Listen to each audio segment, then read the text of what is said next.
Hommes et femmes de scène, ils ont choisi pour partenaires des animaux. Luc Péton crée des spectacles pour danseuses et oiseaux. Camille et Manolo réinventent chaque jour leur théâtre du centaure.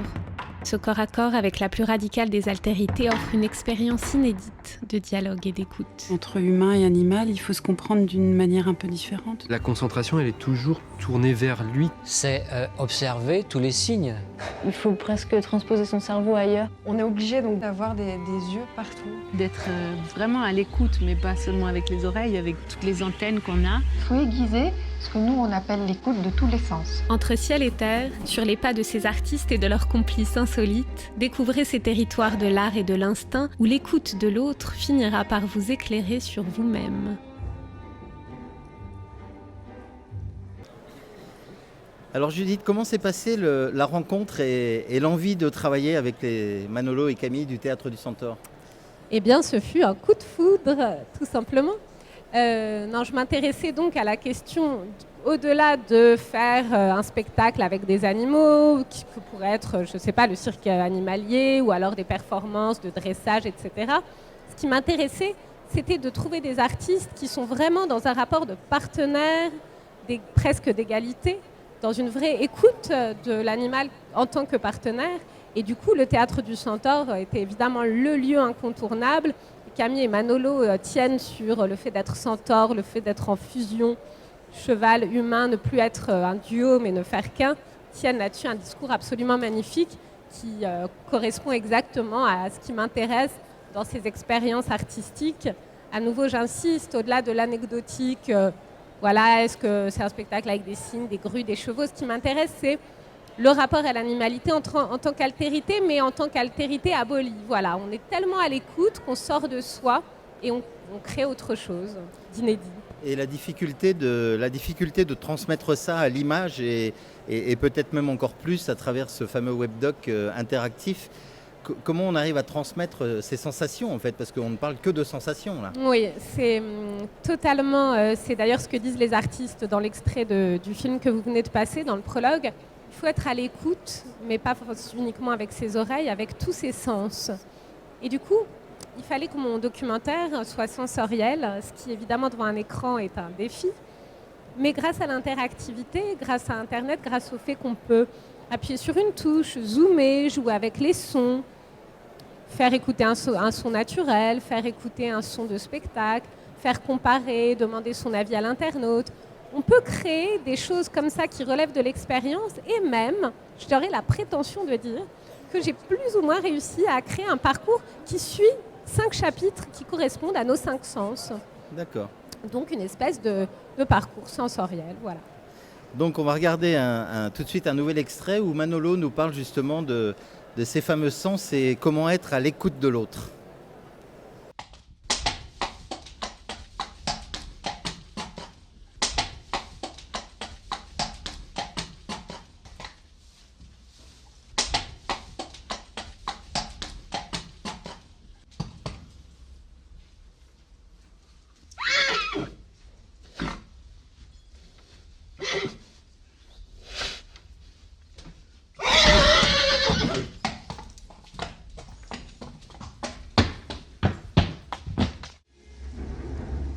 Être un centaure, en somme, c'est savoir être à l'écoute de l'autre. On a ultra survalorisé la liberté individuelle dans le monde dans lequel on vit. C'est-à-dire, je décide et j'ai ma liberté de choix, et c'est ça qui est le plus important au monde.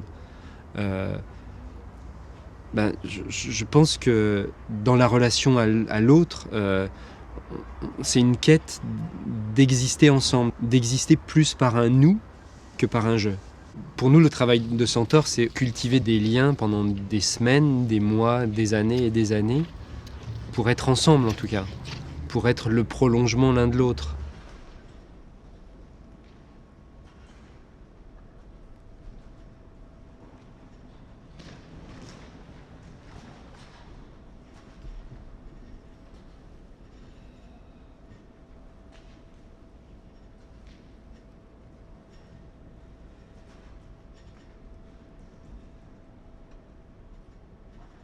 Certains centaures poussent encore plus loin l'expérience.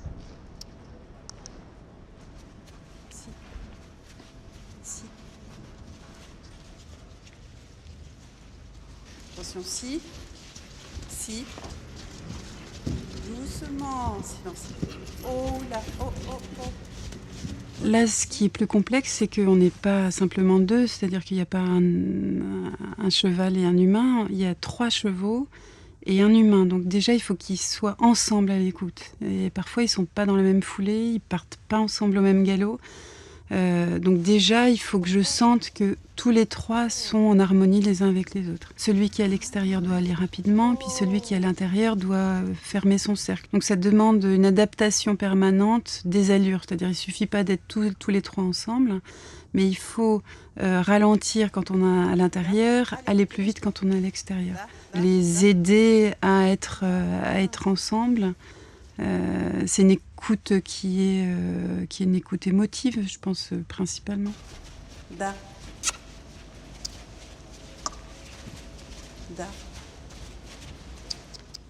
Donc voilà, un nouvel extrait du documentaire Comme des bêtes. Là, on est au cœur du sujet, en fait, hein, avec Manolo, avec ce contact avec ses chevaux, Camille avec ses frisons qui nous expliquent tout leur travail, toute leur vie. Qu'est-ce qu'on peut dire de plus là-dessus ? Alors, ce qu'on peut dire, je me permets quand même une explication sur ce que vous venez de voir par rapport à ce que je disais sur le côté expérientiel du web documentaire. Donc, ce film sur l'écoute, l'importance de l'écoute de l'autre, cette fois l'écoute rythmique, presque organique du corps du cheval, commence par une séquence que vous avez vue où on voit Manolo dans l'écurie qui fait, sans faire exprès, enfin son cheval fait un rythme. Oui. Ça fait ta ta ta ta ta ta ta ta ta ta ta ta. Très musical. Voilà. Et les spectateurs qui nous écoutent verront s'ils vont sur le webdoc qu'en fait, avant d'être dans cette séquence, ils ont devant eux un écran noir et ils entendent ce rythme. Et ce que je leur propose, c'est avec leurs doigts, d'épouser ce rythme, juste pour, pendant quelques secondes de notre vie, nous mettre nous-mêmes au pas du cheval. Voilà, voir si on est capable, comme ça, d'épouser un rythme autre, un rythme qui n'est pas le nôtre, de prêter tellement l'oreille qu'on arriverait à épouser ce pas du cheval. C'est rien, c'est 20 secondes, c'est un petit jeu. Et en même temps, c'est amusant. Soudain, ça met un peu l'humain au pied du mur. Tiens, on parle d'écoute de l'autre, d'écoute symbolique, d'écoute sensorielle, d'écoute sentimentale. Écoute un peu ce sabot de cheval. Voilà. En fait, le spectateur participe réellement. Complètement. Voilà.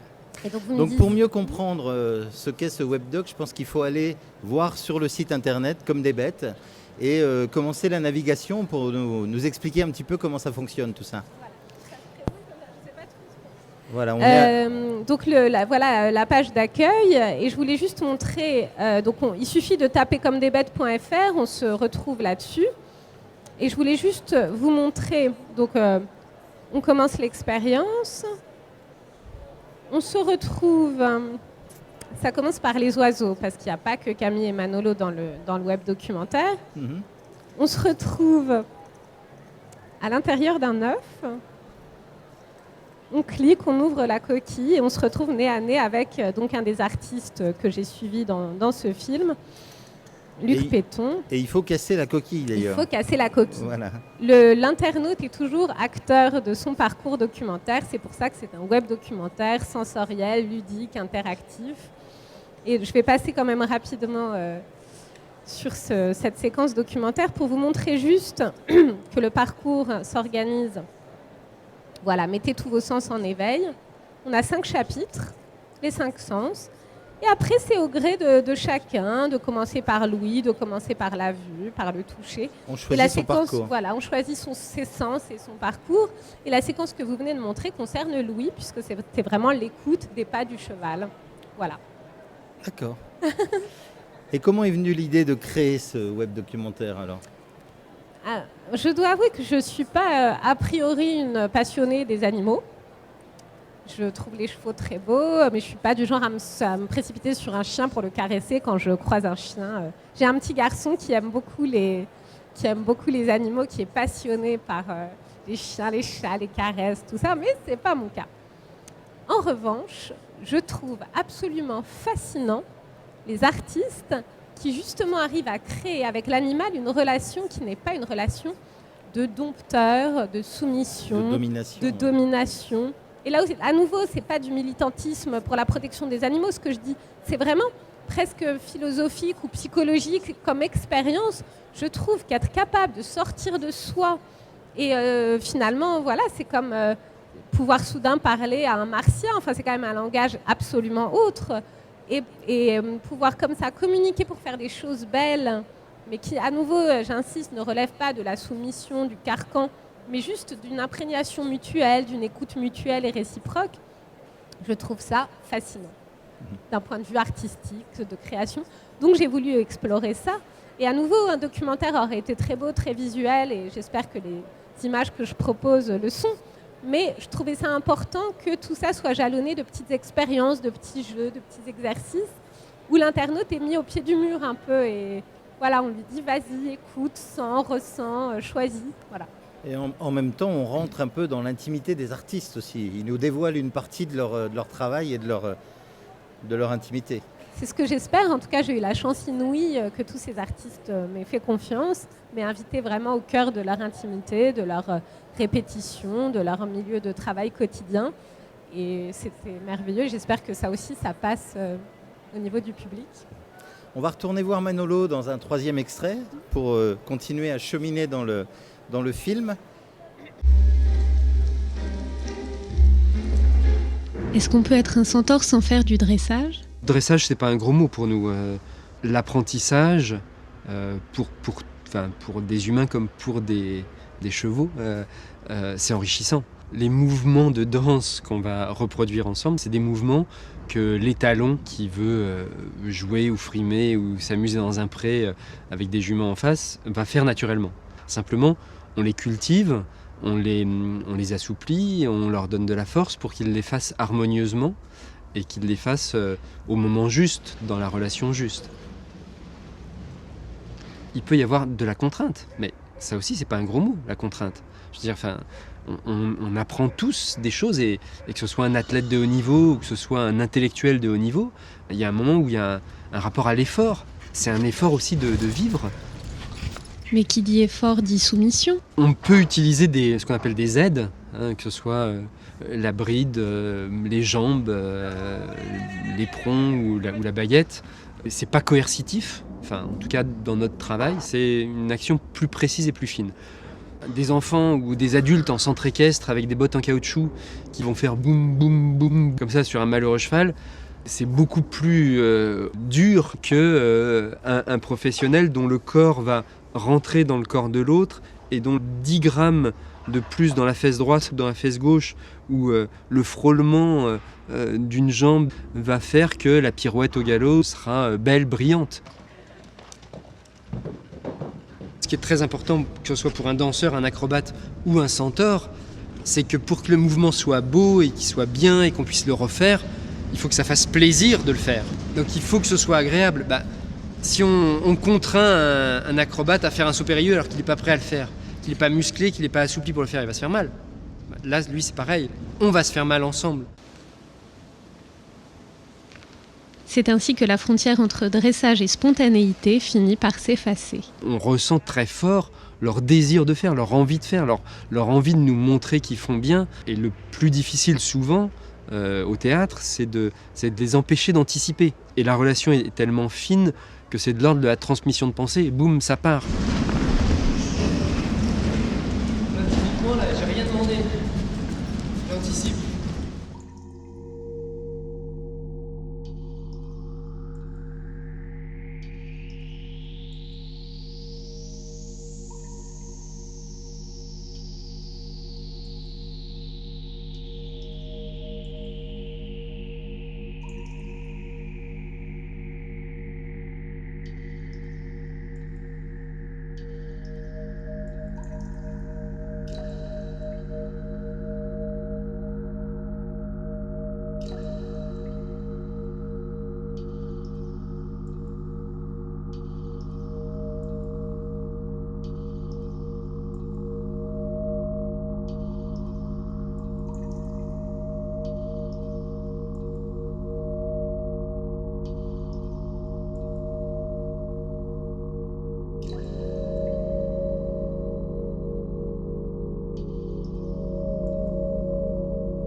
Voilà, Manolo dans son travail de centaure.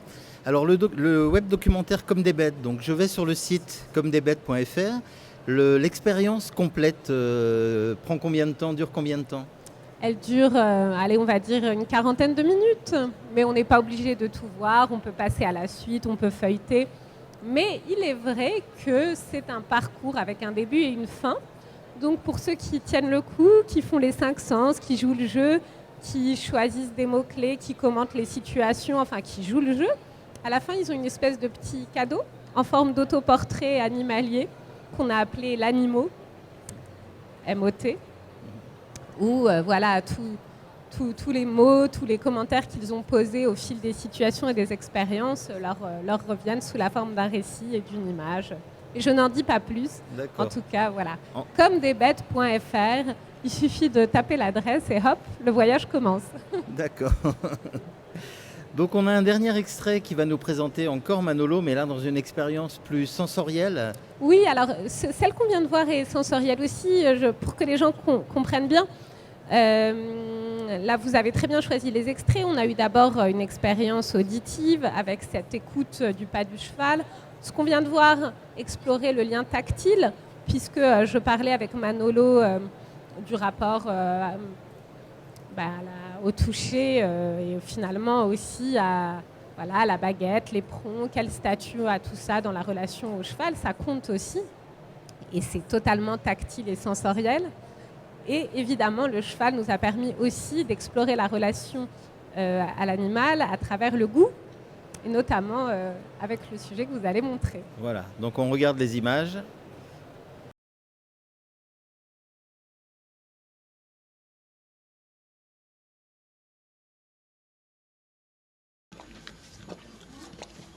Lécher du sel, c'est très bon pour la santé des chevaux en termes d'oligo-éléments et de sels minéraux.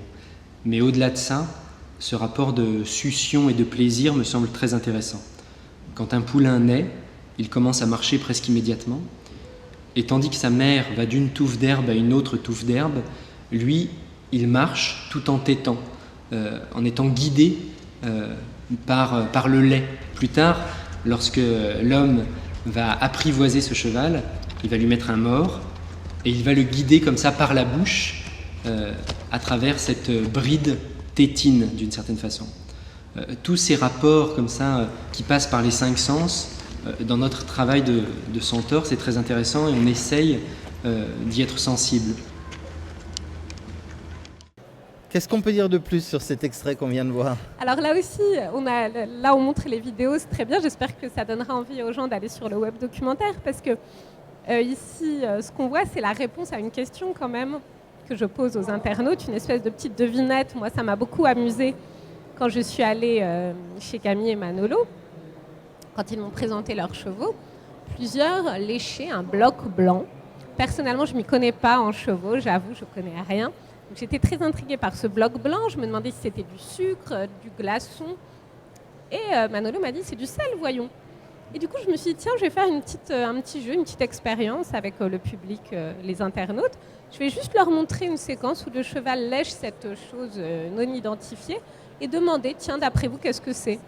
Alors, on voit les résultats. La plupart des gens savent ou devinent que c'est du sel, mais d'autres disent que c'est du sucre, d'autres de la glace, d'autres juste qui ne savent pas. Et donc, à partir de cette interrogation un peu sensorielle sur le goût, le sucré, le salé, aussi notre rapport au cliché sur les chevaux qu'on imagine tout le temps en train de manger du sucre. Pardon, je suis malade. Après, il y a tout ce discours très poétique de Manolo sur le rapport à la succion, à ce qui se passe dans la bouche, la gueule du cheval, etc. Mais ça prend appui sur une question qu'on pose à l'internaute. Voilà. Donc, les 5 sens, une expérience sensorielle à vivre vraiment. Je crois qu'on pourrait en parler pendant très longtemps, mais ce qu'il faut, c'est inviter tout le monde à aller sur le site commedesbêtes.fr et faire sa propre expérience à travers tout ça. Il est sorti récemment, je crois, ce webdoc. Oui, il se balade, il est à la disposition de l'internaute depuis un mois à peu près. Voilà. Alors moi, ce que je vous propose, c'est qu'on le laisse vivre un petit peu, et puis que vous veniez au mois de juillet nous rejoindre sur le festival Les Chevaux du Sud au Sainte-Marie-de-la-Mer pour nous présenter à nouveau ce web documentaire, et surtout qu'on puisse discuter un petit peu des retours, comment il est reçu, comment il est vécu. On se penchera davantage aussi sur les résultats, les réponses des internautes, parce que c'est important de dire qu'au fil du parcours, l'internaute est invité aussi à savoir ce que les autres internautes ont dit, choisi, pensé. Et c'est aussi une expérience d'écoute de l'autre. D'accord. Savoir ce que les autres pensent. Voilà. Donc peut-être on pourra parler de ça. Merci Judith pour cette présentation. Rendez-vous donc au mois de juillet en Camargue sur le festival avec la suite du webdoc. Et puis moi je vous propose un rendez-vous dans quelques instants ici sur ce plateau avec Frédéric Pignon et Magali Delgado, et on va continuer à parler spectacle équestre. Merci.